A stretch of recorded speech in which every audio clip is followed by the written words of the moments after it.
ہمارے دین میں سے اگر سنت کے عمل کو نکال دیا جائے تو دین ختم ہو جاتا ہے۔ سنت اصل ہے،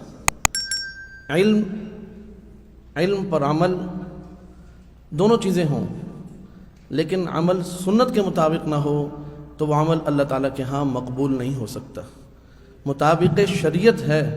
مطابق سنت نہیں ہے تو وہ مقبول نہیں ہو سکتا۔ عند اللہ کسی بھی عمل کے، کسی بھی کام کے مقبول ہونے کے لیے اللہ رب العزت نے جناب نبی کریم صلی اللہ علیہ وسلم کی بعثت فرمائی کہ اللہ تعالیٰ کو کون سا عمل کس طریقے سے پسند ہے۔ جہاں یہ بتایا کہ یہ چیز حلال ہے، یہ حرام ہے، یہ جائز ہے، یہ ناجائز ہے، وہاں ساتھ یہ بھی بتایا کہ جن امور کے کرنے کا میں نے حکم دیا ہے وہ امور کرنے کس طرز پر ہیں، کس طریق پر ہیں۔ تو عمل کا شریعت کے مطابق ہونا، پھر اس کے ساتھ ساتھ اس عمل کا سنت کے مطابق ہونا، اور اگلی جو بہت بڑی شرط ہے کسی بھی عمل کے مقبول ہونے کی کہ وہ عمل آخرت میں ہمارے کام آ جائے۔ اس کے لیے ضروری ہے کہ وہ عمل محفوظ رہے، وہ عمل محفوظ رہے، کہ ہم اپنے کسی ایسے عمل سے، اپنے کسی ایسے قول سے اس عمل کو ضائع نہ کر دیں۔ جیسے بہت سارے لوگ بہت سے کام کرتے ہیں اور وہ سنت کے مطابق بھی کرنے کی کوشش کر رہے ہوتے ہیں، لیکن وہ اس اپنے عمل کے بعد خدا نہ خواستہ کسی ایسے گناہ میں مبتلا ہوتے ہیں، وہ گناہ ان کی نیکیوں کو مٹا دیتا ہے۔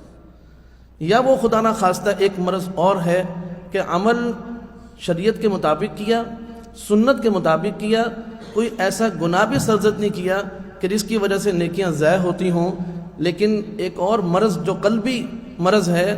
امراض باطنہ میں سے ہے، وہ خدا نہ خواستہ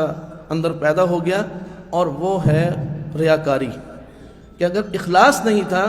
تو ساری جد و جہد، علم کا حصول، عمل کی کوشش، سنت کے مطابق عمل کی ادائیگی، اور پھر گناہوں سے اجتناب، سارا کچھ کیا، لیکن جو ہے وہ اخلاص نہیں تھا، تو وہ عمل اللہ تعالیٰ کے ہاں کوئی حیثیت نہیں رکھتا۔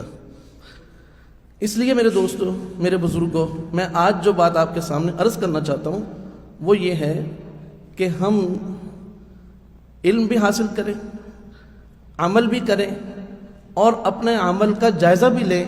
کہ وہ عمل سنت کے مطابق ہے کہ نہیں، اور ساتھ ساتھ اپنے اندر اخلاص بھی پیدا کریں اور گناہوں سے بھی اجتناب کریں۔ اب یہ جو عمل ہم آپ سیکھ رہے ہیں کہ ہمیں بیان کیسے کرنا چاہیے، یہ ایک بہت بڑی خصوصیت ہے کہ جس کی وجہ سے ہم دین کا جو اصل مقصود ہے، اس دین کا اصل مقصود وہ دین کی تبلیغ ہے، یعنی دین کا اصل کام جو ہے رسول کریم صلی اللہ علیہ وسلم، انبیاء علیہم السلام، اور آپ کی ختم نبوت کے طفیل حضرات صحابہ اکرام، اور پھر قیامت تک امت کو جو کام اصل میں سپرد کیا گیا وہ تبلیغ ہے۔ جہاد تبلیغ کے راہ میں آنے والی رکاوٹوں کو دور کرنے کا ایک عمل ہے، گویا کہ جہاد تبلیغ کا معاون عمل ہے۔ اصل مقصود تبلیغ ہے کہ دین کی بات ہم دوسروں تک کیسے پہنچائیں۔ تو میرے بھائیوں، یہ بیان اسی نیت سے ہم نے سیکھنا ہے کہ ہم اللہ تعالیٰ کی بات کو دوسروں تک کیسے پہنچا سکیں۔ اچھا، اب بات یہ ہے کہ ہم نے زبان استعمال کر کے اللہ کے دین کے پیغام کو دوسروں تک پہنچانا ہے، یہ زبان ہی اس کا ذریعہ بنے گی نا۔ لیکن میرے دوستو، یاد رکھ لیں کہ اگر تو آپ کی زبان سے نکلنے والی بات آپ کے ذہن سے آ رہی ہے، آپ کے دماغ سے آ رہی ہے، دوسرا اس کو سنے گا ضرور، لیکن اس کی کوئی گارنٹی نہیں ہے، کوئی ضمانت نہیں ہے کہ اللہ تعالیٰ اس کو عمل کی بھی توفیق دیں گے۔ اور اگر وہ بات آپ کی زبان سے جاری ہو رہی ہے لیکن وہ دماغ سے نکلنے کے بجائے آپ کے دل سے نکل رہی ہے، یہی فرق ہے۔ اگر وہ درد دل سے نکل رہی ہے، یہ اگلا درجہ ہے، ایک ہے وہ دل سے نکل رہی، ایک ہے وہ درد دل سے نکل رہی ہے،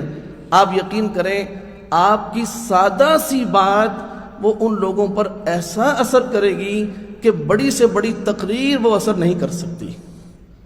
اس لیے اصل ملکہ جو ہم نے پیدا کرنا ہے وہ درد دل پیدا کرنا ہے۔ کہ امت کے لیے رسول کریم صلی اللہ علیہ وسلم کا درد کیا تھا، اب وہی درد ہم نے اپنے اندر پیدا کرنا ہے۔ تو جب درد ہوگا آپ یقین کریں سادہ سی بات بھی نہایت مؤثر ہوگی، اور اگر درد نہ ہو تو بڑی سے بڑی تصنیف اور بڑی سے بڑی تقریر بھی لوگوں کو دین کی طرف مائل نہیں کر سکتی۔ اور میرے دوستو، بات یہ ہے کہ بہت سارے لوگ مشہور ہوتے ہیں لیکن وہ مقبول نہیں ہوتے۔ جب آدمی خطابت کے میدان میں آتا ہے تو وہ معروف اور مشہور ہو جاتا ہے، لیکن یہ بات یاد رکھ لیں، مشہور بہت سارے لوگ ہوتے ہیں اور مقبول بہت کم لوگ ہوتے ہیں۔ جو مشہور ہوتا ہے وہ لوگوں کے ذہن اور دماغ میں ہوتا ہے، اور جو مقبول ہوتا ہے وہ لوگوں کے دلوں میں ہوتا ہے۔ یہ بڑی عجیب بات ہے۔ تو اصل ہم نے کوشش کرنی ہے کہ اللہ تعالی ہمیں مقبول بنا دے، اور مقبول بننے کا جو طریقہ ہے وہ یہی ہے کہ اللہ رب العزت ہمارے اس عمل کو قبول فرمائے، اور قبول فرما کر امت کے لیے اس میں مقبولیت جاری فرما دے۔ اور جب دل کے اندر کسی لوگوں کے دلوں میں جب کسی شخص کی مقبولیت آ جاتی ہے تو وہ مقبولیت بہت کم وقت میں سادہ سی بات سادہ سی جگہ پر نہایت مؤثر ہوتی ہے۔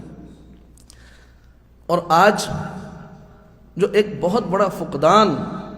ہم دیکھ رہے ہیں خود اپنی درسگاہوں میں، اپنے ماحول میں، کہ ہمارے پاس علم بھی ہے، عمل بھی ہے، دستار بھی ہے، سارا کچھ ہے، لیکن دل کی کیفیات جس طریقے سے بننی چاہیے،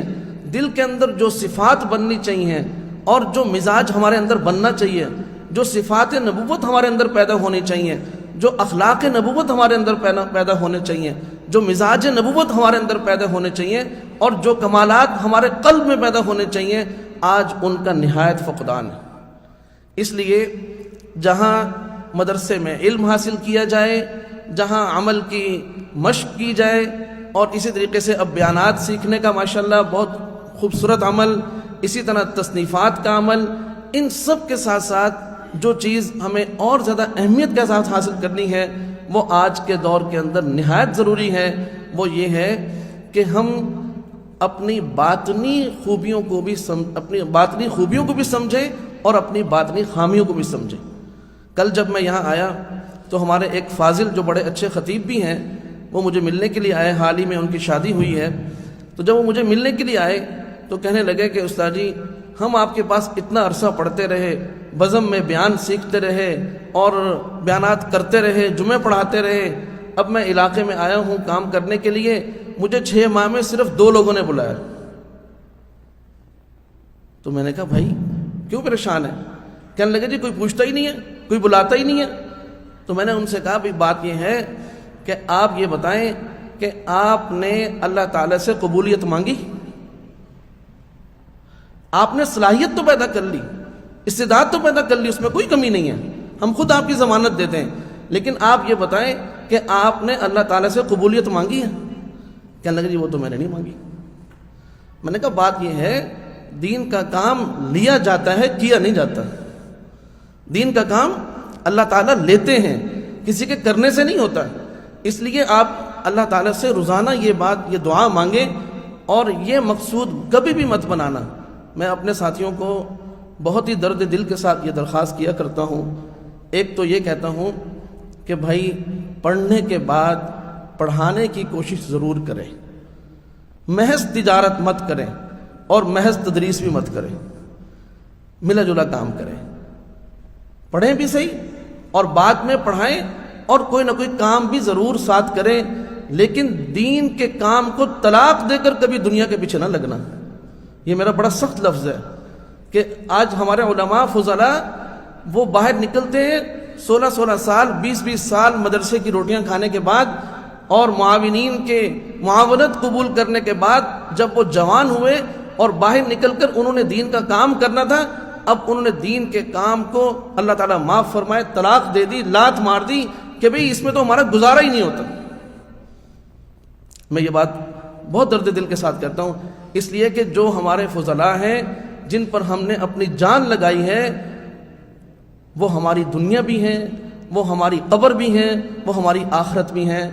مجھے ان سے زیادہ اپنی فکر ہے کہ کہ اگر میرے سے پڑھا ہوا بچہ، میرے ادارے سے پڑھا ہوا بچہ محض تجارت کے اوپر آ جائے گا تو میرا صدقہ جاریہ کہاں جائے گا؟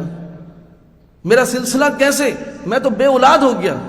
جیسے ایک شادی شدہ جوڑے کو اولاد کی فکر ہے، ایسے ہی اساتذہ اکرام کو اپنے روحانی اولاد کی فکر کرنی چاہیے۔ تو ایک بات تو یہ، میں ان کو یہ بات بار بار کرتا ہوں، اور دوسری بات میں ان سے یہ کرتا ہوں کہ بھائی آپ جب کام کے لیے نکلیں